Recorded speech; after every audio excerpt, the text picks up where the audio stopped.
गरीबों के हामी, यतीमों के वाली, ताजदारे अरबो वजम, फ़ख्र आदम, बनी आदम, अरवाहुना फ़िदाह जनाब मुहम्मदुर रसूलुल्लाह सल्लल्लाहु अलैहि वालिहि वसल्लम की बारगाह बेकस पनाह में बआवाज़ बुलंद दुरूद पाक का नजराने अक़ीदत पेश फरमा लें। अल्लाहुम्मा सल्लि वसल्लिम वज़िद वबारिक अला सय्यिदिना व नबीना व हबीबना व रसूलना व मौलाना व मलजाना व मअवाना मुहम्मदन सल्लल्लाहु अलैहि वसल्लम तिब्बिल क़ुलूबि व दवाइहा व आफ़ियतिल अब्दानी व शिफ़ाइहा व नूरिल अबसारी व ज़ियाइहा व आलिही व सहबिही दाइमन अबदा।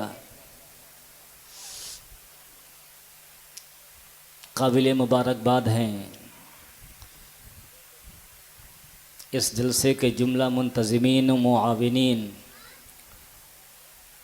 व जुमला अराकीन जिन्होंने हर साल की तरह इमसाल भी इमाम आली मकाम अला जद्दिही व अलैहिस्सलाम का ज़िक्र खैर करने के लिए एक अज़ीमुश्शान जलसे का इनेकाद किया। मेरी दुआ है कि परवरदिगार आलम इस पाकीज़ा महफ़िल को और इस महफ़िल में हम सब की हाज़री और शिरकत को शरफ़ कबूलियत नसीब फ़रमाए और इसकी बरकतें, रहमतें, सआदतें, फ़ज़ीलतें हम सब को मयस्सर फ़रमाए। आमीन या रब्बल आलमीन बिजाहिन नबील अमीनिल करीम। इस जलसे में तकरीबन 1 या 2 साल पहले एक मरतबा और भी मेरी हाज़री हो चुकी है। बीच में 1 साल या 2 साल का गैप है। इमसाल हमारे मोहतरम आरज़ू भाई ने 3 महीने पहले ही दावत दे दी थी कि आपको आना होगा और मैंने वादे के मुताबिक आपकी दहलीज़ तक हाज़िर आया। इंशाअल्लाह ताला चंद मिनट इमाम आली मकाम ही के हवाले से गुफ्तगू करने की कोशिश करूँगा। उलमाए किराम हमारे मोहतरम अल्लामा अनवर अशरफ साहब क़िबला थोड़ा सामने आइए, आप पीछे बैठे हुए हैं तो अच्छा नहीं लग रहा। माशाअल्लाह, ग़ालिबन ये पहली तकरीर हो रही है। माशाअल्लाह, अभी कई तकरीरें आपको और समाअत करनी हैं, कई मद्दहान मुस्तफ़ा से ना तो मनाक़िब के मुबारक अशार भी सुनने हैं। हमारे साजिद भाई ने जो हमें ले कर के आए, इन्होंने अर्ज़ किया था कि 2-3 शेर आप भी सुनाइएगा। अब मेरे पास इन शायरों जैसी आवाज़ तो नहीं है, लेकिन एक ज़ौक़ है, शौक़ है, गुनगुना लेता हूँ। तो इसलिए हज़रत दुआओं का सहारा लेकर मनक़बत इमाम आली मकाम के हवाले से एक मतला और 3 शेर मुलाहज़ा फ़रमाएँ और फिर जो आए करीमा की तिलावत हुई है इसका तर्जमा और मुख्तसर सी इसकी तशरीह अर्ज़ करूँगा। बहुत संजीदगी के साथ, बहुत मतानत के साथ और बहुत ही गौर व खौज़ के साथ समाअत करने की कोशिश करें, ताकि मैं कुछ बातें, कुछ अहम बातें, ईमान को ताज़गी बख्शने वाली बातें आप हज़रात के गोशे होश कर सकूं। एक मरतबा और दुरूद पाक पढ़ लीजिए। अल्लाहुम्मा सल्लि व सल्लिम व ज़िद व बारिक अला सय्यिदिना व मौलाना मुहम्मदन सल्लल्लाहु अलैहि वसल्लम तिब्बिल क़ुलूबि व दवाइहा व आफ़ियतिल अब्दानी व शिफ़ाइहा व नूरिल अबसारी व ज़ियाइहा व आलिही व सहबिही दाइमन अबदा। समाअत करें हज़रत।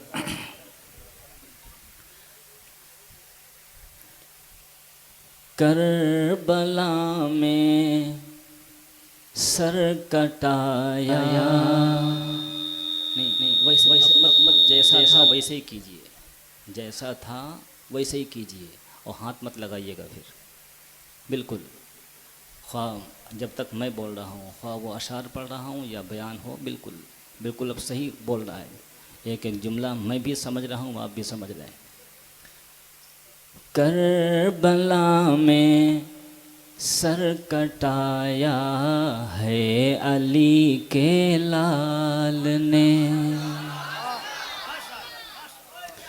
करबला में सर कटाया है अली के लाल ने, करबला में सर कटाया है अली के लाल ने। अगर चाहते तो सर बचा सकते थे, कटा तो दिया। अगर हुसैन आज़म चाह लेते तो सर बचा सकते थे। यजीदियों की तरफ से आने वाली तीरों में ये मजाल नहीं थी कि हुसैन आज़म के मुक़द्दस जिस्म तक आ सके। आपको मालूम होगा कि 12 या 22 हज़ार लश्कर यजीद थे, लेकिन इतनी बड़ी तादाद में होने के बावजूद हुसैन आज़म को करीब से आकर तलवार से नहीं मार सके। हिस्ट्री पढ़िए आप, तारीख़ पढ़िए तो आपको पता चलेगा, नहीं मार सके। अगर मारा है तो चारों तरफ से तीरों की बारिश की है, दूर से खड़े होकर। करीब आने की मजाल नहीं थी कि कोई यजीदी आए और करीब में आकर तलवार से वार कर सके। आप जानते हैं क्यों? अल्लाह ताला ने इमाम आली मकाम के जिस्म पाक पर और खुसूसन चेहरे ज़ेबा पर ऐसा रोब अता फरमाया था, ऐसी हैबत, ऐसा रोब, और ये सदका था हुजूर की रोब का। मेरे आका एक हदीस में इरशाद फरमाते हैं, व नसिरतु बिर्रुब, व नुसिरतु बिर्रुब, कि रोब के ज़रिए से मेरी मदद की गई है, रोब के ज़रिए से मेरी मदद की गई। किताबों में आता है कि ये कुफ़ारो मुशरिकीन हुजूर अलैहिस्सलातु वस्सलाम के बारे में तरह तरह की बातें बकते रहते थे, और किसी मौके पे वहीं से अगर हुजूर का गुज़र हो जाता था तो ऐसा रोब तारी होता था हुजूर के चेहरे ज़ेबा को देखकर कि उनके सर नीचे हो जाते थे। और यही सदका, यही रोब का फैज़ान, ये वस्फ़ अल्लाह ताला ने इन दोनों शहज़ादों को भी अता फरमाया था। मेरे आका अलैहिस्सलातु वस्सलाम जब भी इन शहज़ादों को गोद में लेते तो ये फरमाया करते थे, हाज़ानी इब्नाया, ये दोनों मेरे बेटे हैं। अल्लाहु अकबर, ये दोनों मेरे बेटे हैं। कहीं फरमाता मेरी बेटी के बेटे हैं, और अक्सर फरमाते ये मेरे बेटे हैं। और वो हुस्न, वो जमाल, वो अक्स अल्लाह ताला ने इन शहज़ादों को अता फ़रमाया था कि एक मौके पर अबू बकर सिद्दीक़ और एक किताब में हज़रत अब्बास रज़ी अल्लाह ताला अन्हु का भी नाम आता है कि इन शहज़ादों को देख रहे थे, और मौलाए कायनात भी जलवागर थे, और भी बहुत सारे सहाबा मौजूद थे। इन शहज़ादों को देखकर अबू बकर सिद्दीक़ फरमा रहे थे, ए बच्चों, तुम लग नहीं रहे हो कि अली के बेटे हो, ऐसा महसूस हो रहा है कि तुम नबी के बेटे हो। ऐसा चेहरा मिल रहा था कसम खुदा। और हज़रत अली मुस्कुरा रहे थे। तो अल्लाह ताला ने वो रोब भी इन शहज़ादों को अता फरमाया था। मजाल नहीं थी किसी यजीदी की कि आकर करीब में आकर तलवार से इमाम आली मकाम पर वार कर सके। दूर से तीर फेंक रहे थे, बारिश के कतरों की तरह तीर आ रहे थे। मैं कहता हूँ, मेरा विजदान कहता है, अगर हुसैन आज़म चाह लेते तो यजीदियों की तरफ से आने वाले हज़ारों सैकड़ों तीरों के अंदर ये मजाल नहीं थी कि वो करीब आ सकते। मुअल्लक हो जाते। ये बात मैं इसलिए कह रहा हूँ कि इन्हीं शहज़ादे के बेटे के बेटे के बेटे के बेटे के बेटे के बेटे के बेटे के बेटे के बेटे ने आज मेरे मुअल्ला की सरजमीन पर सरकार गरीब नवाज जब जोगी जयपाल की तरफ से आने वाले पत्थरों और आग के शोलों को रोक सकते थे, तो इमाम अली मकाम भी यजीदियों की तरफ से आने वाले तीर को भी रोक सकते थे। मजाल नहीं थी कि तीर करीब आते, लेकिन आपने चाहा नहीं, चाहा नहीं। जान बचा सकते थे लेकिन जान बचाई नहीं। और यहाँ पर एक जुमला और बोल रहा हूँ इन उलमा की मौजूदगी में कि देखिए, कभी जान बचाना ज़िंदगी है, तवज्जो चाहूँगा, कभी जान बचाना ज़िंदगी है और कभी हक़ की राह में जान दे देना ज़िंदगी है। ज़िंदगी दोनों हैं, ज़िंदगी दोनों हैं, लेकिन दोनों ज़िंदगियों में नौइयत का फ़र्क है। दोनों ज़िंदगियों में नौइयत का फ़र्क है, और वो ये कि जब जान बचाई जाती है तो सिर्फ़ एक फ़र्द बचता है। जब जान बचाई जाती है तो सिर्फ़ एक शख्स बचता है। जब जान बचाई जाती है तो सिर्फ़ एक इंसान बचता है। और जब हक़ की राह में जान दी जाती है तो पूरी मिल्लत बच जाती है, पूरी इंसानियत बच जाती है, पूरा माशरा बच जाता है, पूरी सोसाइटी बच जाती है। यही वजह है कि इमाम अली मकाम ने अपनी जान देकर पूरी इंसानियत की जान बचा ली है, अपनी जान देकर पूरी मिल्लत की जान बचा ली है, अपनी जान देकर पूरी इंसानियत की जान बचा ली है। कुरान मुक़द्दस ने फरमाया, मन अहयाहा फ़कअन्नमा अहयन्नास जमीआ। जिस शख्स ने किसी एक इंसान की भी जान बचा ली, गोया उसने पूरी इंसानियत की जान बचा ली।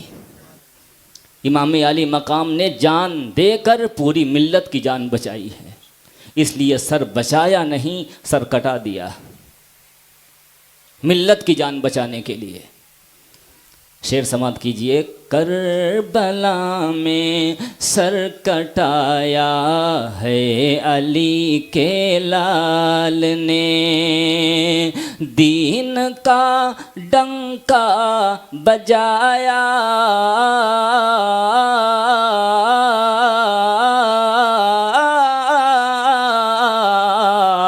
दीन का डंका बजाया है अली के लाल ने, दीन का डंका बजाया है अली के लाल ने, दीन का डंका बजाया है अली के लाल ने, करबला में सर कटाया है अली के लाल ने। शेर मुलाज़ा कीजिए कि थरथराता है ज़माना मौत ही के नाम से।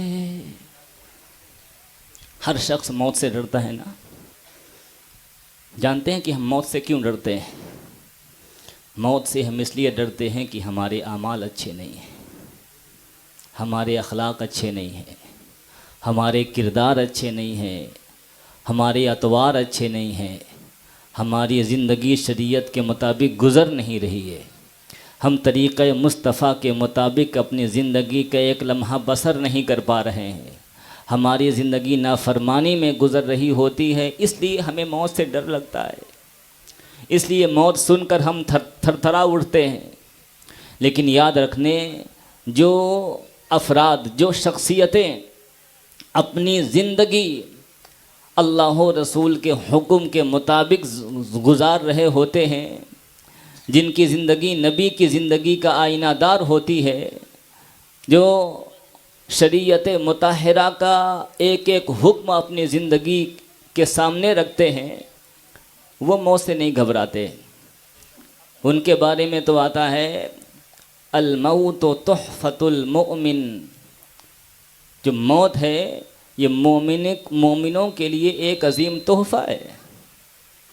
हज़रत बिलाल हबशी रज़ी अल्लाह ताला अन्हु, जिनकी शाम में वफ़ात हुई, जब उनकी वफ़ात का वक्त आया तो मुस्कुरा रहे थे, नज़ा की हालत में थे, लेकिन एक तबस्सुम रेज़ मुस्कुराहट थी चेहरे पाक पे। घर वाले उदास थे, गमगीन थे, रो रहे थे, अहबाब रो रहे थे, दोस्त रो रहे थे, बीबी बच्चे रो रहे थे, आप मुस्कुरा रहे थे। लोगों ने अर्ज़ किया क्या बात है, आप मुस्कुरा रहे हैं, हमें आपको जाने का गम हो रहा है और आप मुस्कुरा रहे हैं। आपने फरमाया मुस्कुरा इसलिए रहा हूँ, 10 साल हो गए नबी की ज़ियारत नहीं हुई, बेचैन हूँ, आज तक मुस्तफ़ा का दीदार नहीं हुआ। जैसी ही रूह निकलेगी मुझे कब्र के हवाले आप लोग करेंगे और वहाँ मेरे नबी का दीदार नसीब हो जाएगा। इस दीदार के शौक़ में मुस्कुराहट और मुस्कान आ रही है। तो मोमिनों के लिए तो एक अजीम तोहफ़ा है मौत, लेकिन फिर भी फितरतन इंसान मौत से घबराता है। शेर समात करें, अगर ज़िंदगी आला है तो मौत से क्या घबराना, उसके लिए वक्त मुतय्यन है। हमारे आरज़ू भाई के वालिद गिरामी बहुत 2 बड़ी बीमारियों से मुकाबला करके ठीक हुए हैं। अल्लाह ताला इनकी उम्र को, इनको खिज़रे, इनको अज़ीम उम्र अता फ़रमाए और इनको सेहत व तंदुरुस्ती से माला माल फ़रमाए। लेकिन मौत का वक्त मुतय्यन है, घबराना क्या है, अच्छे अमाल कीजिए, इंशाअल्लाह ताला यहाँ के झमेलों से निकलकर आराम की जगह पहुँच जाता है इंसान। लेकिन फिर भी इंसान बतकाज़ बशरियत घबराता है।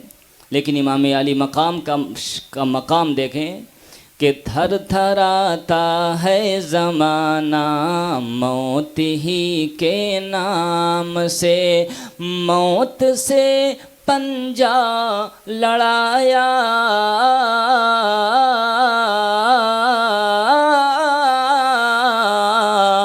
मौत से पंजा लड़ाया है अली के लाल ने, मौत से पंजा लड़ाया है अली के लाल ने, मौत से पंजा लड़ाया है अली के लाल ने। बहुत तेज़ी के साथ कि कौन कहता है हुसैन इब्ने अली प्यासे रहे, कौन कहता है हुसैन इब्ने अली प्यासे रहे। जो भी कहता है गलत कहता है, जो भी कहता है दुरुस्त बात नहीं कह रहा है। ये बात सच्ची नहीं है कि हुसैन आज़म के होंठ पानी के लिए तरस गए, बल्कि हकीकत ये है, सदाकत ये है, सच्चाई ये है कि पानी खुद लबे हुसैन के लिए तरस गया है। यकीन जाने मेरा विजदान कहता है अगर हुसैन आज़म चाह लेते तो नहर फ़रात का पानी ऐसा उबाल मारता कि बहता हुआ हुसैन आज़म के कदमों में आ जाता। अगर हुसैन आज़म चाह लेते ठोकर मार देते तो एक नहीं दर्जनों चश्मे मैदान करबला से जारी होना शुरू हो जाते। अगर मेरे हुसैन अपने होठों को जुम्बिश दे देते, दुआ के लिए जुमला बोल देते, तो उसी वक्त छमाछम आसमान से बारिश शुरू हो जाती। लेकिन आप इम्तिहान में थे, आजमाइश में थे। अल्लाह की मशीयत उन यजीदियों का जब्र देख रही थी और हुसैन आज़म और इन शहजादों का सब्र देख रही थी। याद रखिएगा, जब्र करने वालों के साथ अल्लाह नहीं होता, सब्र करने वालों के साथ खुदा होता है। इम्तिहान में थे, इसलिए आपने ये नहीं चाहा, चाहा ही नहीं, वरना ये गलत है कि वो पानी के लिए बेताब हो गए। यकीन जाने अजीज़ान मिल्लत इस्लामिया, अच्छा बाज़ लोगों का कहना ये भी है बाज़ लोगों का ये भी कहना है कि हुसैन आज़म ने वहाँ करामत क्यों नहीं दिखाई।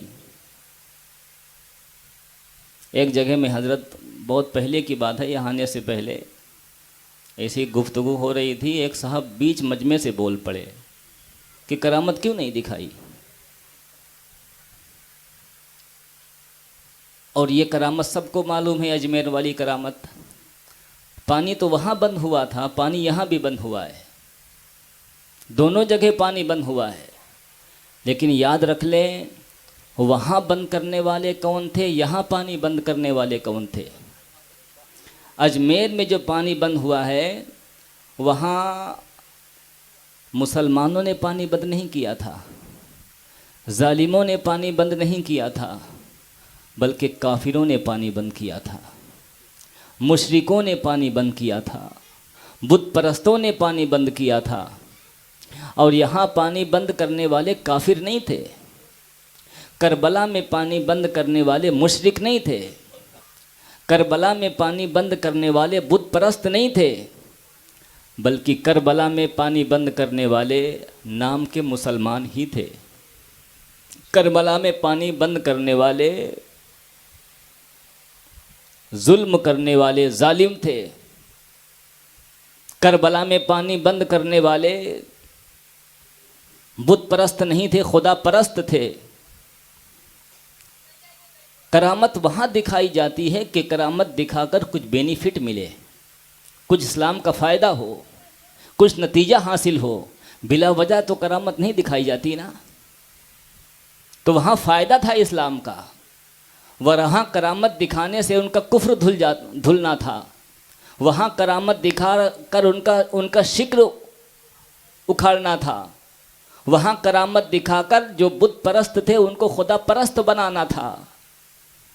गरीब नवाज को मुस्तफ़ा ने भेजा था, अजमेर मुअल्ला की सरज़मीन पर इसलिए भेजा था कि वहाँ कोई अल्लाह का नाम लेने वाला नहीं था। हिंदुस्तान के कई इलाकों में इस्लाम आ चुका था, कई इलाकों में मुसलमान हो चुके थे, लेकिन जो अजमेर मुअल्ला का ख़ित्ता था, जो राजस्थान का ये ख़ित्ता था, वहाँ कोई अल्लाह का नाम लेने वाला नहीं था। वहाँ बुतों का गढ़ था। जैसे हमारे यहाँ चले जाइए आप बनारस या मथुरा, ये गोया के गढ़ है बुतों का। इसी तरीके से उस ज़माने में ये गढ़ था, कोई अल्लाह का नाम जानता नहीं था, अल्लाह का नाम लेने वाला नहीं था। इसलिए वहाँ पे आप आए थे इस्लाम फैलाने के लिए, काफिरों को मुसलमान बनाने के लिए, मुशरिकों का शिर्क ख़त्म करने के लिए, बुत परस्तों को खुदा की बारगाह में झुकाने के लिए। वहाँ ज़रूरत थी करामत की। यहाँ किसको मुसलमान बनाना था? वरना मेरा विजदान कहता है, अगर ये करबला में बजाय मुसलमान के ये काफिर होते, अगर मुशरिक होते, अगर ये बुत परस्त होते, तो मेरा ईमान कहता है ज़रूर कोई ना कोई करामत का ज़ुहूर होता। यहाँ ज़रूरत नहीं थी। यहाँ किसको मुसलमान बनाना है?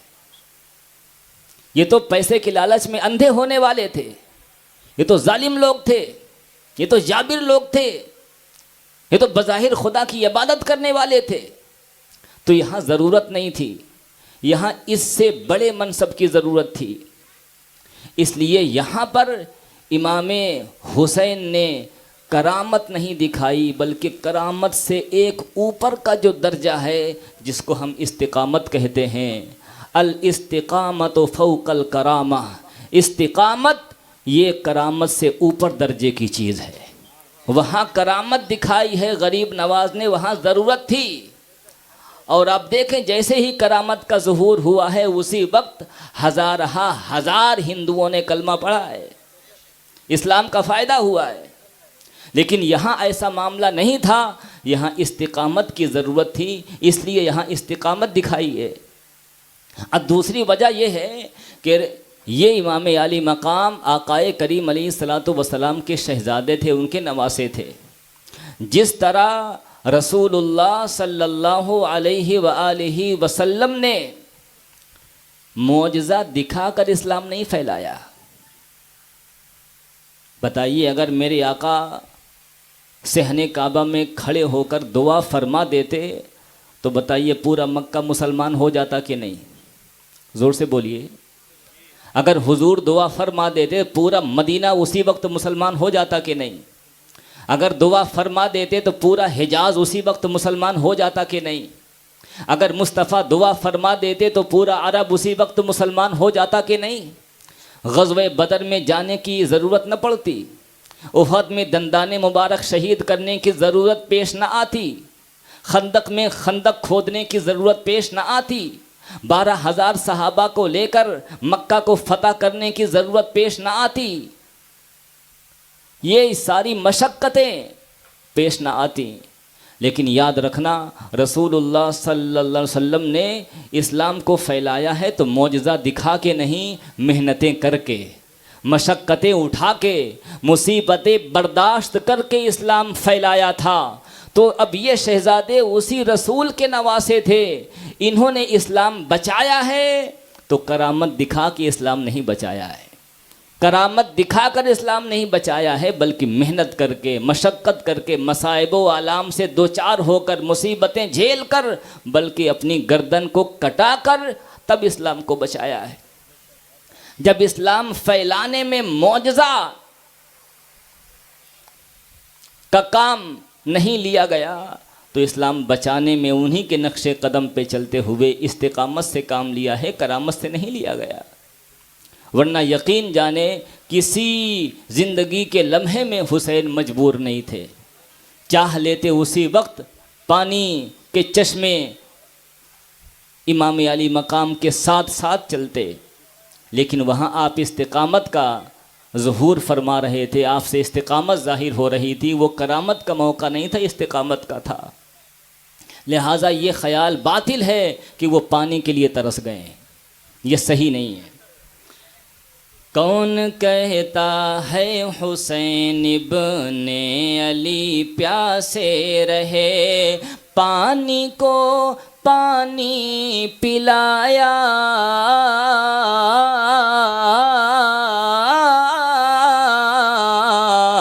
पानी को पानी पिलाया है अली के लाल ने, पानी को पानी पिलाया है अली के लाल ने, पानी को पानी पिलाया है अली के लाल ने। आखिरी शेर के जालिमों ने हाथ मांगा जिस घड़ी शब्बीर से, उसका यही मुतालबा था। जो ये करबला का मार्का बपा हुआ है उसका रीज़न क्या था, उसका सबब क्या था? रीज़न ही यही था, यजीद का मुतालबा था कि हुसैन अपने हाथ मेरे हाथ पे रखें, मेरे हाथ पे रखें, बैअत करें, मेरी खिलाफत को तस्लीम करें। बैअत, देखिए बैअत का जो लफ्ज़ है ना, ये बज़ाहिर तो 4 लेटरों पे का एक वर्ड है ये, लेकिन मफ़हूम इसका बहुत बड़ा है। कोई भी लफ्ज़ होता है, एक उसका लुग़वी माना होता है, एक उसका इस्तिलाही और शरई माना होता है। अगर बैअत का लुग़वी माना देखें तो ये बाआ यबीओ से आप देखें तो इसका मतलब है ख़रीदो फ़रोख्त करना, किसी चीज़ के बेचने को कहते हैं बैअत, बया। अब इसमें तालील हुई है तो बाआ यबीओ, मतलब किसी चीज़ को आपने बेच दिया। अहले अरब जब कोई चीज़ बेचते थे, ख़रीदते बेचते थे तो उस वक्त हाथ पे हाथ मिलाते थे, और फिर बेच दिया, उसकी ये हो गई, हमारी ये हो गई, इसी को बैअत कहते थे वो। और इस्तिलाह में बैअत कहते हैं किसी आलिम दीन, किसी आलिम बाअमल, किसी बुज़ुर्ग, किसी वली कामिल के मुक़द्दस हाथों पे हाथ रख कर एक बंदे मोमिन अपने गुज़िश्ता तमाम गुनाहों से तौबा करे और फिर आइंदा शरीयत मुताहिरा के मुताबिक ज़िंदगी गुजारने का पुख्ता अहद कर रहा हो, और ये कहे हुजूर वाला जो आप शरीयत के मुताबिक हुक्म देंगे हर हुक्म की इताअत करूँगा, आपकी हर हर बात मानूंगा, आप जो भी बात अर्ज करेंगे उस पर अमल करने की पूरी कोशिश करूंगा। इसका मुआहिदा करना, एग्रीमेंट करना, पक्का वादा करना कि अब मैं कभी शरीयत के ख़िलाफ़ एक काम भी नहीं करूंगा। और बुजुर्ग के हाथ पे हाथ रखता हुआ ये अहद करता है। जब आप मुरीद होते हैं किसी से तो वो बुजुर्ग यही तो कहलवाते हैं, पहले गुनाहों से तौबा करवाते हैं और फिर ये कहते हैं कि कहिए नमाज की पाबंदी करूँगा, ये कहिए कि शरीयत मुताहिरा के मुताबिक ज़िंदगी गुजारूँगा, ये कहिए कि हर बुरे कामों से बचूँगा, हर मासियत के कामों से दूर रहूँगा, हर खैर के काम को अपनाऊँगा। ये कहलाते हैं ना। इसी जो आपने कहा इसी पे कायम रहना, पुख्ता अहद करना कि मैं इस पे कायम रहूँगा, ये बैअत है। अब मुझे बताइए, यजीद कह रहा था मेरे हाथ पे हाथ रख कर बैअत करें, यानी मेरे हाथों बिक जाएं, जो मैं कहूँगा वो करेंगे आप। और यजीद के बारे में किताबों में मनकूल है कि ये शख्स बेनमाजी भी था, नमाज का पाबंद नहीं था, कभी मूड में आया तो आ गया मस्जिद में, नहीं आया तो नहीं आया। इसके बारे में आता है कि ये औरतों से, लड़कियों के साथ खलवत में रहता था, तन्हाई में रहता था। अब खलवत में क्या करता था अल्लाह ही जाने। इसके बारे में किताबों में आता है कि ये नशे का बहुत शौकीन था, जबकि हमारे नबी का फरमान है कुल्लु मुस्किरिन हराम, हर नशा आवर चीज़ हराम है। और ये नशा वाली चीज़ों को इस्तेमाल करता था, बहुत शायक था, नाच गाने ड्रामों से बहुत दिलचस्पी रखता था। किताबों में आता है कहीं सफ़र में ये जाता और सफ़र दराज होता तो रास्ते में इंजॉय के लिए, दिल बहलाने के लिए गाने वाली औरतों को साथ रखता, और जब कहीं काफ़िला रुकता तो गाना शुरू हो जाता और वो औरतें गाती रहती, लड़कियां गाती रहती और ये खूब इंजॉय किया करता था। ऐसा बदतरीन इंसान। और ये भी किताबों में आता है कि बहुत सारी जो मुहर्रमात औरतें हैं उनको हलाल कर रखा था। कुरान पाक की बहुत बड़ी आयत है जिसमें पूरी मुहर्रमात औरतों का तज़किरा है। हुर्रिमत अलैकुम उम्महातुकुम व बनातुकुम व अख़वातुकुम व अम्मातुकुम व खालातुकुम व बनातुल अख़ व बनातुल उख़्त व उम्महातुकुम अल्लाती अरदानकुम व अख़वातुकुम मिनर रदाअह व उम्महातु निसाइकुम व रबाइबुकुम अल्लाती फ़ी हुजूरिकुम मिन निसाइकुम अल्लाती दखलतुम बिहिन्ना फ़इल्लम तकूनु दखलतुम बिहिन्ना फ़ला जुनाहा अलैकुम व हलाइलु अबनाइकुम अल्लज़ीना मिन अस्लाबिकुम व अन तजमऊ बैनल उख़्तैनि इल्ला मा क़द सलफ़ इन्नल्लाहा काना गफ़ूरर रहीमा वल मुहसनातु मिनन निसाइ इल्ला मा मलकत अयमानुकुम। इतनी आयत में जितनी औरतों से निकाह हराम है सबका बयान आ गया। और बहुत सारी जिन औरतों से हराम है निकाह उनको हलाल जानता था वो। यानी उसके इतने गंदे गंदे कारनामे थे। कभी कभी उसके हाथों में शराब की बोतल होती थी। अब उसका मुतालबा ये था कि मेरे हाथ पे हुसैन हाथ रखें। मेरे भाइयों, मेरे मोहतरम साथियों, आप बताइए उसके गंदे हाथ पर कभी हुसैन अपना पाकीज़ा हाथ रख सकते थे? जोर से बोलिए। हुसैन आज़म के हाथ वो थे जिन हाथों से मुस्तफ़ा के जुल्फ़ों को पकड़ते थे। मुस्तफ़ा के मुक़द्दस इमाम आली मकाम के हाथ वो थे कि ना जाने मुस्तफ़ा के सीने अलम नशरा पे हमेशा खेलते थे, पकड़ते थे। यह हुसैन आज़म का मुक़द्दस हाथ इतना अजीम हाथ था, हज़रत मौलाए कायनात का परवरदा हाथ था, खातून जन्नत का परवरिश किया हुआ हाथ था। और मैं कहता हूँ हुसैन आज़म का खाली अगर उनका तन्हा हाथ होता तब भी उस यजीद पलीद के हाथ पे नहीं रखते। इमाम अली मकाम के हाथ पर अबू बकर सिद्दीक़ का हाथ था। इमाम अली मकाम के हाथ पे उमर फ़ारूक का हाथ था। उस्मान ज़ुन्नूरैन का हाथ था। मौलाए कायनात का हाथ था। ख़ुद मुस्तफ़ा जान रहमत का नुमाइंदा हाथ था। अब बताइए, यह पाकीज़ा अगर हाथ यजीद के पलीद हाथ पे रख देते तो बताइए पाक और नापाक दोनों मिल जाते कि नहीं? ज़ोर से बोलो। मिल जाते। जान तो बच जाती, लेकिन कुरान का हुक्म है लियमीज़ल्लाहुल खबीस मिनत तय्यिब, कि खबीस को तय्यिब से नहीं मिलाना है। खबीस कहते हैं नापाक को, तय्यिब का पाक को। अब पूरी आयत है अल खबीसातु लिल खबीसीन वल खबीसून लिल खबीसात वत तय्यबातु लित तय्यबीन वत तय्यबून लित तय्यबात, कि खबीस खबीसों के लिए हैं, पाक पाकों के लिए हैं। खबीस के साथ तय्यब को नहीं मिलाया जा सकता, तय्यब के साथ खबीस को नहीं मिलाया जा सकता। अब मुझे बताइए, अगर हुसैन आज़म मिला लेते तो खबीस तय्यब से मिल जाता कि नहीं? कुरान की मुखालिफत हो जाती कि नहीं? अब फिर कुरान पाक में अल्लाह पाक ने एक सूरत नाजिल फरमाई है, बल्कि कुरान ही का एक नाम फुरकान भी है और एक सूरत भी फुरकान है। अब फुरकान का मतलब होता है जो चीज़ हक़ को बातिल के दरमियान तमीज़ पैदा कर दे, फ़र्क डाल दे, वो है फुरकान। अब यहाँ पर अगर आप अपना हाथ उसके हाथ पे रख देते तो गोया कुरान के जो मज़ामीन है उस पे फ़र्क पड़ जाता, अहकाम कुरान पे फ़र्क पड़ जाता, उसमें तब्दीली वाक़ हो जाती, हलाल हराम मिल जाते, जायज़ नाजायज़ मिल जाते, पाक नापाक मिल जाते। इसलिए इमाम आली मकाम ने कुरान की हुर्मत को बरकरार रखा, हाथ नहीं दिया, हाथ नहीं दिया, जान देना सर देना गवारा कर लिया, हाथ देना गवारा नहीं किया। इसलिए कि सर जाएगा तो सिर्फ मेरी जान जाएगी, और अगर हाथ दे दिया तब तो कुरान की हुर्मत पे फ़र्क पड़ जाएगा, इस्लाम के अहकाम पे फ़र्क पड़ जाएगा। इसलिए इमाम आली मकाम ने सर दिया, हाथ नहीं दिया।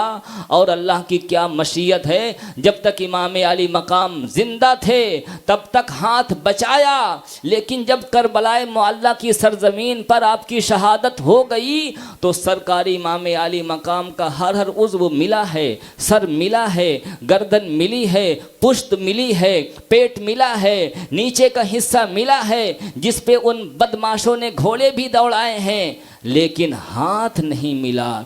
किसी यजीदी को हाथ नहीं मिला। 22,000 का लश्कर जर्रार है, बहुत तलाश में था कि हाथ मिल जाए, बहुत तलाश और जुस्तजू में थे कि इमाम हुसैन का हाथ हमें मिल जाए ताकि हम यजीद के दरबार में हाथ पेश करें और यजीद इमाम हुसैन के कटे हुए हाथ को अपने हाथ पर रख कर ये कह सके कि हुसैन, तुमने अपनी ज़िंदगी में मेरे हाथ पे अपने हाथ नहीं रखे, लेकिन देखो मौत के बाद अब तुम्हारे हाथ मेरे हाथ पे हैं। तुमने अपनी ज़िंदगी में मेरे हाथ पे रख के बैत नहीं की, लेकिन अब मौत के बाद तुम्हारे हाथ मेरे हाथ में हैं और बैत कर रहा हूँ मैं। ये वो कर सकता था अगर हुसैन आज़म के हाथ मिल जाते, लेकिन नहीं, इसका इंतज़ाम मशीयत ने किया है। जब तक हुसैन आज़म की शहादत नहीं हुई थी तब तक खुद अपने हाथों को बचाया है, और जब शहादत हो गई है तो फ़ौरन अल्लाह ने फरिश्तों को हुक्म दिया है, फरिश्ते वो फ़ौरन इमाम हुसैन के हाथों को लेकर जन्नत में पहुंचा दिया है। जन्नत में पहुंच गए हैं। हाथ नहीं मिला, हर उज़्व मिला है यजीदियों को, लेकिन हाथ नहीं मिला। हाथ पहले ही जन्नत में पहुंच चुके थे। अल्लाहु अकबर कबीरा। ये हुसैन आज़म ने जान देकर इस्लाम की शान को बचाया है, इस्लाम की आन को बचाया है, हिल्लत व हुर्मत को उजागर किया है। यकीन जाने अगर हाथ दे दिए होते तो आज ओरिजिनल शक्ल में जो इस्लाम हमारे सामने मौजूद है शायद मौजूद न होता, बिगाड़ हो चुका होता, हिल्लत व हुर्मत मिल चुके होते, पाक नापाक मिल चुके होते। इसलिए इमाम आली मकाम ने जान देना गवारा किया है, उस यजीद पलीद के हाथ पे अपने मुबारक पाकीज़ा हाथ को देना गवारा नहीं किया है।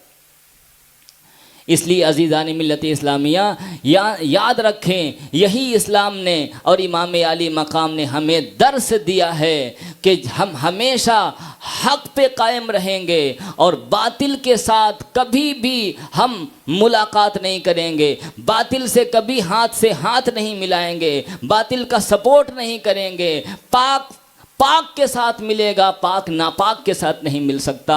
ये इमाम हुसैन का गोया के शहादत का जो शहादत पाने का जो एक ख़ास हौसला था, वो हमें ये सबक दे रहा है, ये दर्स दे रहा है कि हमेशा हक़ के साथ कायम रहेंगे और जब मिलेंगे तो हक़ के साथ मिलेंगे, बातिल के साथ कभी मिलने की कोशिश नहीं करेंगे। अज़ीज़ान मिल्लत इस्लामिया, शेर देख लें, आखिरी शेर, अब मेरा वक्त भी हो रहा है कि ज़ालिमों ने हाथ मांगा, ज़ालिमों ने हाथ मांगा जिस घड़ी शब्बीर से, उसके बदले सर कटाया,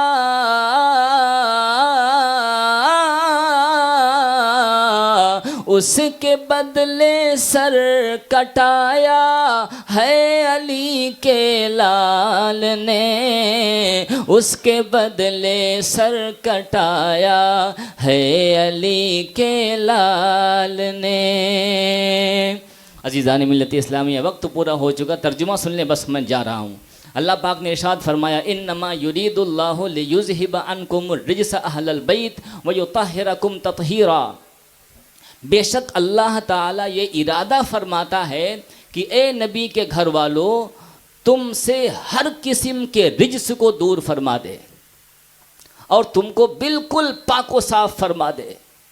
ये अल्लाह ताला ने इरादा फरमाया और नबी सल्लल्लाहु अलैहि वसल्लम ने अपनी चादर में इन चारों नुफूस कुदसिया को लेकर दुआ फरमाई, अल्लाहुम्मा हाउलाई अहलु बैती, ए परवरदिगार आलम ये मेरे घर वाले हैं, फज़हब अन्हुमुर रिज्स, मौला इनसे हर किस्म की रिज्स को दूर फरमा दे।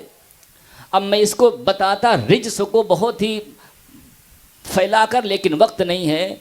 अब मुझे ये बताइए कि रसूलुल्लाह ने दुआ फरमाई, पैगंबर जो दुआ करते हैं वो कबूल होती है कि नहीं?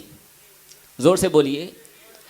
दुआ की है कि हर किस्म के रिज्स से इनको दूर फरमा और इनको खूब पाको साफ, खूब पाको साफ फरमा।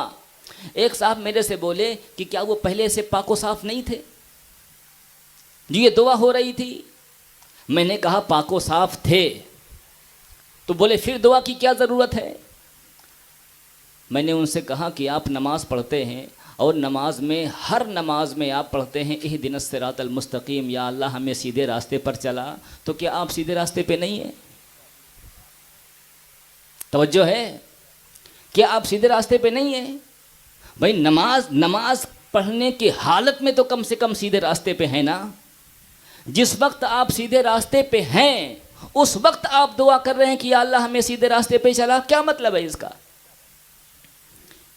मतलब ये है कि या अल्लाह हम अभी सीधे रास्ते पे हैं, आइंदा भी हमें सीधे रास्ते पे चलाते रहना। दवाम मुराद है, इस्तिमरार मुराद है, इस पे हमेशगी मुराद है। आज आप सीधे रास्ते पे हैं, क्या हमेशा रहेंगे? कोई गारंटी है? जोर से बोलो। तो यहाँ पे दवाम मुराद है। या अल्लाह इनको पाक फरमा, यानी पाक तो हैं, आइंदा के लिए हमेशा पाक को साफ रखना, यह मुराद है। और फिर कभी कभी ये पाकी जो होती है, कभी कभी इंसान का जिस्म तो पाक होता है, ख्यालात पाक नहीं होते। जिस्म पाक होता है, नज़रियात पाक नहीं होते। जिस्म पाक होता है लेकिन सोच पाक नहीं होती। जिस्म पाक होता है, फ़िक्रें पाक नहीं होती। और कभी कभी ऐसा होता है कि साहब जिस्म तो पाक होता है, वजूद पाक होता है, लेकिन घर वाले पाक नहीं होते, औलाद गंदी निकल जाती है और जो साथ में रहने वाले गंदे निकल जाते हैं। मुफस्सिरीन ने लिखा है, मतलब ये है कि या अल्लाह ये मेरे ये जो घर वाले हैं, अहले बैत हैं, इनकी जितनी भी औलादें आए, औलाद की औलाद, औलाद की औलाद, औलाद की औलाद, इन सारी औलादों को हमेशा पाको साफ रखना, ये मतलब है। ये नबी की दुआ है जो कबूल हुई। याद रखना, हर पैगंबर मुस्तजाबुद्दावात होता है। हम दुआ करें, मुफ्ती साहब दुआ करें, आलिम साहब दुआ करें, इमाम साहब दुआ करें, हमारी दुआएं कबूल उस वक्त होती हैं जब बाबे इजाबत तक पहुंचती हैं। जब बाबे इजाबत तक पहुंचती हैं तब हमारी दुआएं कबूल होती हैं। इमाम साहब दुआ करेंगे, जब इनकी दुआ बाबे इजाबत तक पहुंचेगी तब कबूल होगी। मुफ्ती साहब दुआ करें, इनकी दुआ उस वक्त कबूल होगी जब बाबे इजाबत तक पहुंचेगी। इसीलिए जिस दुआ की मकबूलियत मंजूर नहीं होती, वो बाबे इजाबत तक उस दुआ को पहुंचने ही नहीं दिया जाता, वो मुअल्लक हो जाती है या वापस कर दी जाती है। गोया वही दुआ कबूल होती है जो बाबे इजाबत तक पहुंचती है। और याद रखना, हम दुआ करते हैं तो हमारी दुआ जाती है बाब इजाबत तक पहुंचती है, धीरे धीरे वहाँ पहुँचेगी तो कबूल होगी। लेकिन जब पैगंबर दुआ करते हैं, जब रसूल दुआ करते हैं किसी के लिए, जब नबी दुआ करते हैं, तो इधर नबी की दुआ ऊपर चलती है और उधर से मकबूलियत उतरती है। पैगंबर की दुआ लेने के लिए मकबूलियत उतरती है, इधर से नबी की दुआ चली, उधर से खुदा की मकबूलियत उतरी। सजी सजाई दुआ, ताहिर मुताहिर दुआ, मुस्तफ़ा की दुआ शान महबूबियत लिए हुए है, खुदा की मकबूलियत शान मुहिब्बियत लिए हुए है। देखो, एक है मुहिब, एक है महबूब। मुहिब कहते हैं मोहब्बत करने वाले को, महबूब कहते हैं जिससे मोहब्बत की जाए। नबी की दुआ शान महबूबियत लिए हुए है, खुदा की मकबूलियत शान मुहिब्बियत लिए हुए है। और जब महबूब आपस में, जब महबूब अपने मुहिब से या मुहिब अपने महबूब से मिलता है तो झुककर गले लगाता है, झुककर उसको गले से चिमटाता है। गोया जब मुस्तफ़ा की शान दुआ शान महबूबियत लिए हुए आगे चली है, खुदा की मकबूलियत शान मुहिब्बियत लेकर मिली है, तो गोया खुदा की मकबूलियत ने मुस्तफ़ा की दुआ को गले से लगा लिया है, कबूल फरमा लिया है। इसी को बरेली के ताजदार ने नक्शा खींचते हुए क्या खूब फरमाया है, इजाबत ने झुककर गले से लगाया बढ़ी नाज से जब दुआए मोहम्मद। इजाबत का सेहरा, इनायत का जोड़ा, दुल्हन बन के निकली दुआए मोहम्मद सल्लल्लाहु अलैहि वसल्लम। ये वो नफूस कुदसियाँ हैं जिनकी हर औलाद पाक है। मैं एक किताब में पढ़ रहा था कि नबी ने फरमाया कि मेरी बेटी फातिमा की जितनी भी औलादें हैं, जितनी भी औलादें हैं, हसनैन करीमैन से ये नस्ल पाक चली है, इनकी जितनी भी औलादें हैं, औलाद की औलाद, औलाद की औलाद, औलाद की, और जितनी भी कितने भी वास्ते हो जाएं, आका फरमाते हैं मेरी बेटी शहजादी फातिमा की जितनी भी औलादें हैं सब पाक हैं, सब जन्नती हैं। चाहे सैकड़ों साल बाद वजूद में आए, चाहे करोड़ों साल बाद इस दुनिया में जलवागर हों, लेकिन अगर वो असली नस्ली हुसैनी है या हसनी है, फातिमा जहरा की औलाद हैं, वो पाक भी हैं, ताहिर भी हैं, पाक करने वाले भी हैं, और सब जन्नत के मेहमान हैं, और ये शहजादे जन्नत के नौजवानों के सरदार हैं। अल्लाह ताला हमें इनकी मोहब्बत अता फ़रमाए, हमें इनकी शफ़ाअत नसीब फ़रमाए। परवरदिगार आलम हमें इनसे वाबस्ता होने की तौफ़ीक़ रफ़ीक़ अता फ़रमाए। बोलने में लग़ज़िश हुई हो तो मौला मुझे माफ़ फ़रमाए। अस्तग़फ़िरुल्लाह रब्बी मिन कुल्लि ज़ंबिन व अतूबु इलैहि। अस्सलामु अलैकुम।